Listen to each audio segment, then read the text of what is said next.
إن الله وملائكته يصلون على النبي يا أيها الذين آمنوا صلوا عليه وسلموا تسليما اللهم صل على محمد اللهم صل على سيدنا محمد اللهم صل على سيدنا محمد وعلى آل سيدنا محمد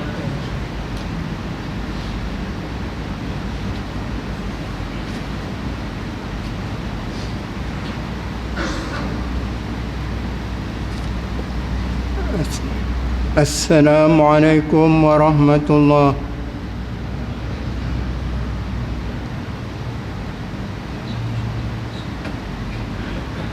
الله أكبر الله أكبر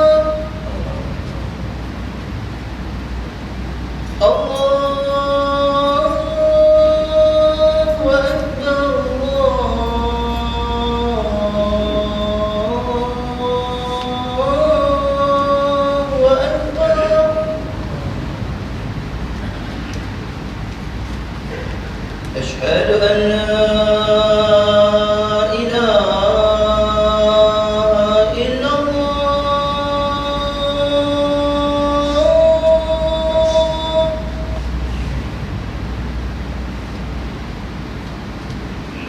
أشهد أن لا إله إلا الله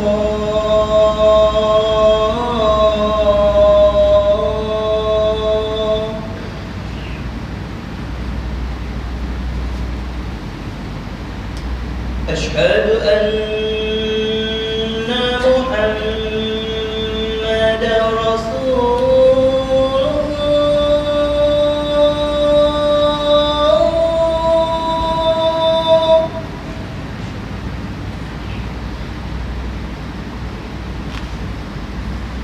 أشهد أن محمدا رسول الله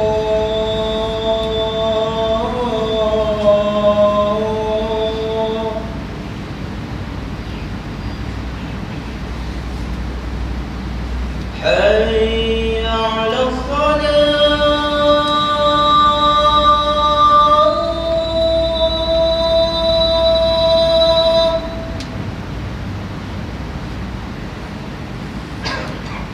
حي على الصلاة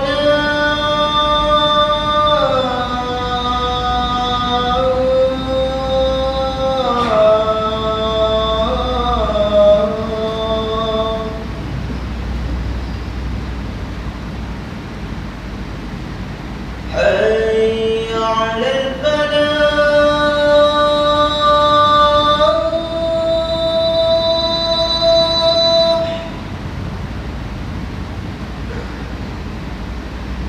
حي على الفلاح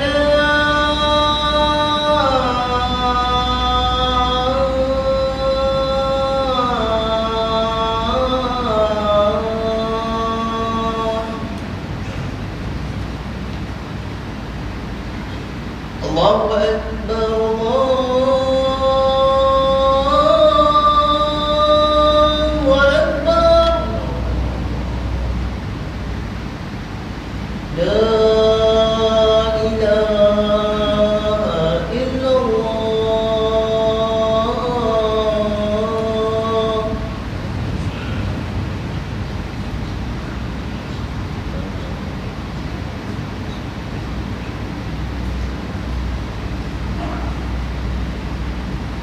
Tuan-tuan yang hadir, hendaklah kita berdiam diri, jangan bercakap-cakap ketika khatib sedang membaca khutbah, kerana demikian itu akan menghilangkan pahala Jumaat.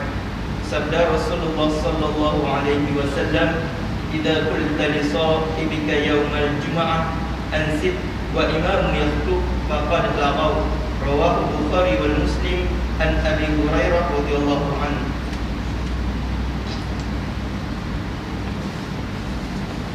Bismillahirrahmanirrahim. Innal hamdalillah nahmaduhu wa nasta'inuhu wa nastaghfiruh ونعوذ بالله من شرور أنفسنا ومن سيئات أعمالنا من يهده الله فلا مضل له ومن يضلله فلا هادي له أشهد أن لا إله إلا الله وحده لا شريك له وأشهد أن محمدا عبده ورسوله اللهم صل وسلم على سيدنا محمد وعلى آله وأصحابه ومن تبعهم بإحسان إلى يوم الدين أما بعد فيا أيها المسلمون اتقوا الله حق تقاته ولا تموتن إلا وأنتم مسلمون أعوذ بالله من الشيطان الرجيم يا أيها الذين آمنوا اتقوا الله حق تقاته ولا تموتن إلا وأنتم مسلمون. Wahai orang-orang yang beriman, bertakwalah kamu kepada Allah dengan sebenar-benar takwa, dan jangan sekali-kali kamu mati melainkan dalam Islam. Saudara sidang Jumaat yang dirahmati Allah, saya berpesan pada diri saya dan sidang hadirin sekalian, marilah sama-sama kita bertakwa kepada Allah Subhanahu wa taala dengan melaksanakan segala titah perintahnya serta menjauhi segala larangan dan tegahannya. Peliharalah diri dari melakukan perkara-perkara yang boleh merosakkan akidah dan ibadah kita. Ingatlah, kehidupan yang kita nikmati selama ini seharusnya kita syukuri dengan meningkatkan amal ibadat dan memperkukuhkan lagi hubungan kita dengan Allah Subhanahu wa taala. Mudah-mudahan dengan bekalan takwa kita digolongkan dalam kalangan hamba-Nya yang memperolehi keridhaan Allah Subhanahu wa taala, kesejahteraan dan kebahagiaan hidup di dunia dan di akhirat yang kekal abadi. Wahai saudara-saudara yang beriman, iman adalah harta paling bernilai lagi berharga yang dimiliki oleh seseorang Muslim di dalam kehidupan ini. Iman juga bertindak sebagai pengukur yang menentukan martabat seseorang manusia di sisi Allah, sama ada berbahagia di dunia dan di akhirat ataupun sengsara yang tidak berkesudahan di alam sana yang kekal abadi. Oleh itu, untuk menilai tahap kualiti iman seseorang Muslim, maka Allah Subhanahu wa taala sentiasa mengujinya dengan berbagai-bagai bentuk ujian dan cubaan dalam kehidupan seharian. Ada kalanya ujian itu berupa musibah atau bala yang amat membebankannya, dan ada juga ujian itu berbentuk sesuatu yang amat menyenangkan hatinya. Dalam hal ini Allah Subhanahu wa taala berfirman dalam surah Al-Anbiya ayat 35, A'udzu billahi minasyaitonir rajim. Kullu nafsin dha'iqatul maut wa nabluukum bisyarri wal khairi fitnah wa ilaina turja'un. Maksudnya, setiap diri akan merasai mati dan kami menguji kamu dengan kesusahan dan kesenangan. Sebagai cubaan kepada kamilah kamu semua akan dikembalikan. Sayyid Qutb dalam kitab tafsirnya yang menegaskan kedua-dua bentuk ujian itu sebenarnya mempunyai tujuan yang sama, yaitu untuk mengingatkan dan menyedarkan manusia supaya tidak lupa diri kepada Allah Subhanahu wa taala yang bersifat Al-Khaliq. Namun apa yang berlaku pada hakikatnya, ramai yang tidak sedar diri maupun insaf dengan peringatan Allah Subhanahu wa taala itu. Justru mereka mula semakin berani melanggar hukum hakam ketetapan ilahi. Saudara yang dimuliakan, begitulah realiti kehidupan yang senantiasa menghias pentas hidup manusia ada kejayaan dan kegagalan, kemenangan dan kekalahan, kegembiraan dan kedukaan, untung dan rugi, sihat dan sakit dan sebagainya. Yang pentingnya, ujian yang datang itu adalah sebagai ukuran terhadap iman yang bertakhta di dalam hati. Sama ada berjaya atau tidak adalah bergantung kepada sejauh mana kemampuannya mendalami ujian-ujian tersebut. Sehubungan itu Allah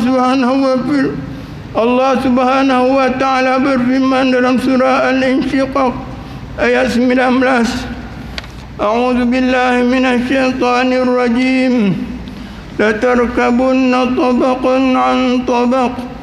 Sesungguhnya kamu tetap melalui beberapa keadaan yang bertingkat-tingkat baik buruknya sebelum kamu menemui Tuhan, menerima kesenangan dan kebahagiaan, atau di sebaliknya. Jika kita mengamati, berfikir, merenung dengan lebih mendalam tentang kehidupan manusia di dunia ini dengan memberi tumpuan kepada aspek realitinya, maka secara asasnya tidak sebarang kesulitan dan kepayahan dalam kehidupan manusia. Hal ini kerana manusia dikurniakan Allah Subhanahu wa ta'ala sumber kekuatan dan keupayaan untuk menelusuri perjalanan hidup yang penuh onak dan duri. Untuk itu manusia dilengkapkan oleh Allah Subhanahu wa ta'ala dengan kemampuan fizikal, kecerdasan akal fikiran dan kecelikan hati nurani untuk menyesuaikan diri dengan sebarang situasi yang melanda, di samping mencari jalan untuk mengatasi kesulitan yang dihadapi dengan penuh hikmah dan bijaksana. Jika direnung pada makna ujian dan kesulitan yang mewarnai pentas kehidupan ini, ternyata bahawa ujian dan kesulitan ini dapat menjana kekuatan, ketahanan diri manusia. Tanpa ujian dan kesulitan, tidak akan wujud istilah kemajuan dan anjakan paradigma dalam kamus kehidupan manusia. Perlu ditegaskan, manusia adalah makhluk yang tiasa berderajat memahami erti kehidupan. Justru manusia belajar dan menjadi kuat kerana berjaya menghadapi tantangan kesulitan yang merintangi di hadapannya.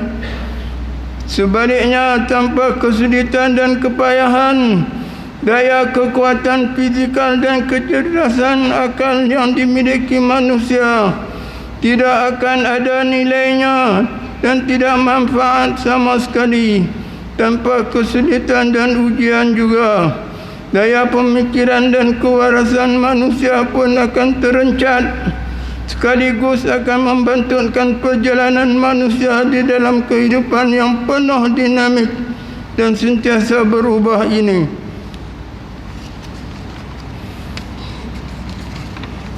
Sidang Jumaat yang dirahmati Allah, kesulitan dan ujian hidup jika dilihat daripada sumber kehidupan adalah satu jalan pendakian menuju ke puncak kejayaan, kebahagiaan dan keredaan ilahi.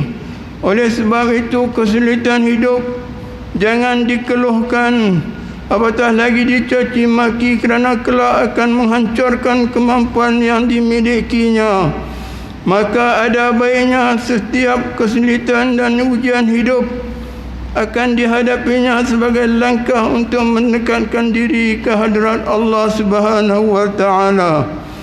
Oleh yang demikian, member Jumaat ingin menegaskan bahawa setiap daripada kita janganlah mudah mengeluh dan berputus asa daripada rahmat ilahi, dan jangan pula mudah mengeluh kerana keduhan yang didapatkan hanya akan mengakibatkan kesulitan itu menjadi lebih berat dan sukar untuk ditangani.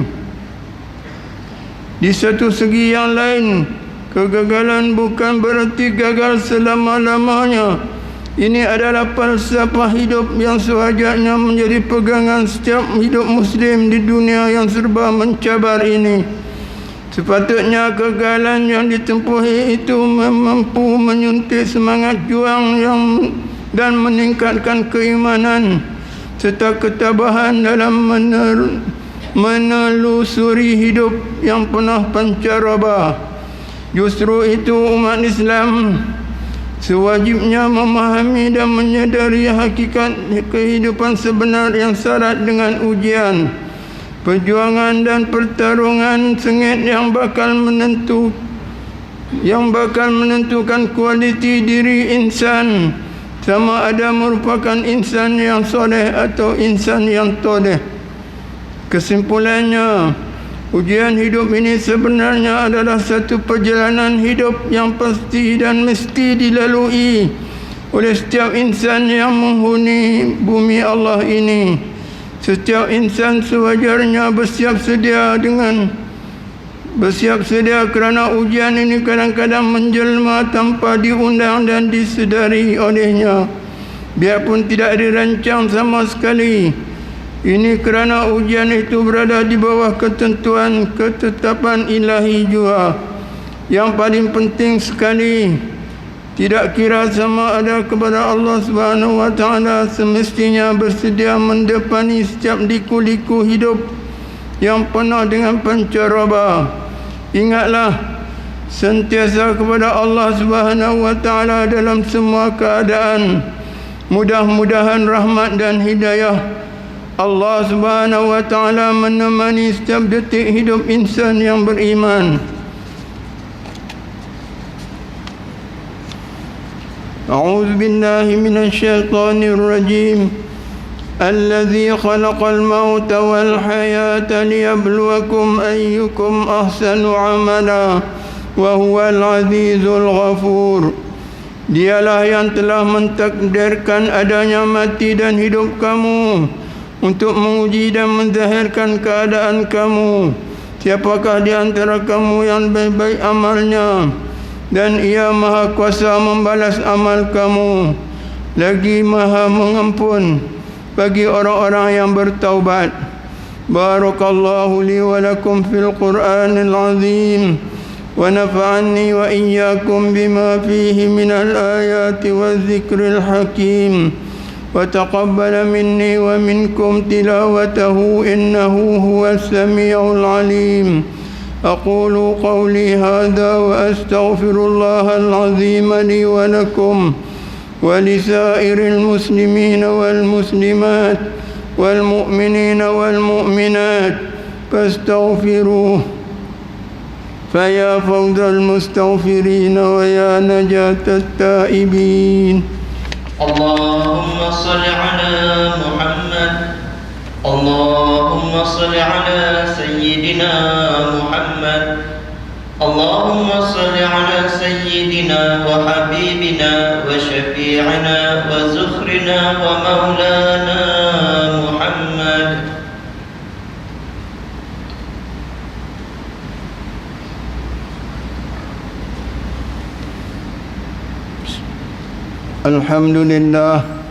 الحمد لله حمدا كثيرا كما أمر.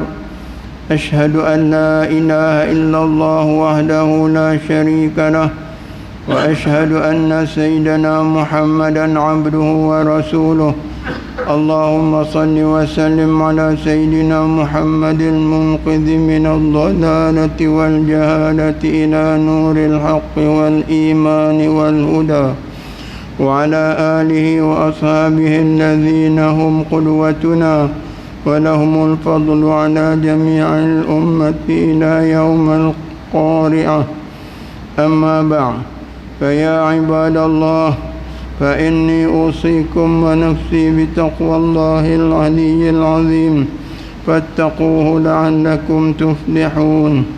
اتقوا الله من سماع اللغو وفضول الخبر، وانتهوا عما نهاكم عنه وجزر. فقال الله تعالى: أعوذ بالله من الشيطان الرجيم. يا أيها الذين آمنوا اتقوا الله ولتنظر نفس ما قدمت لغد واتقوا الله إن الله خبير بما تعملون. واعلموا أن الله أمركم بأمر عظيم، أمركم بالصلاة والسلام على نبيه الكريم. إن الله وملائكته يصلون على النبي يا أيها الذين آمنوا صلوا عليه وسلموا تسليما. اللهم اغفر للمسلمين والمسلمات والمؤمنين والمؤمنات الأحياء منهم والأموات، إنك سميع قريب مجيب الدعوات يا قاضي الحاجات يا رب العالمين. اللهم اجعل هذا بلد آمنا مطمئنا. اللهم أصلح أئمتنا وولاة أمورنا، واشمل اللهم بعنايتك وتوفيقك جلالة الملك مولانا الأمين الكريم السلطان صلاح الدين ابن المرحوم سلطان بدليشة، وولي عهده دولية رحمة ملياتنكو شرف الدين بدليشة ابن سلطان صلاح الدين، وجميع الأسرة الملكية. اللهم وفقهم للسداد وأصلح بهم العباد والبلاد، واجعل التقوى لهم خير ذات، إنك رؤوف رحيم الجواد يا لطيفا بالعباد يا أرحم الراحمين. عباد الله، إن الله يأمركم أن يأمروا بالعدل والإحسان وإيتاء ذي القربى وينهى عن الفحشاء والمنكر والبغي، يعظكم لعلكم تذكرون. فاذكروا الله العظيم يذكركم، واشكروه نعمه يزدكم، واسألوه من فضله يعطكم، ولذكر الله أكبر والله يعلم ما تصنعون. أقيم الصلاة.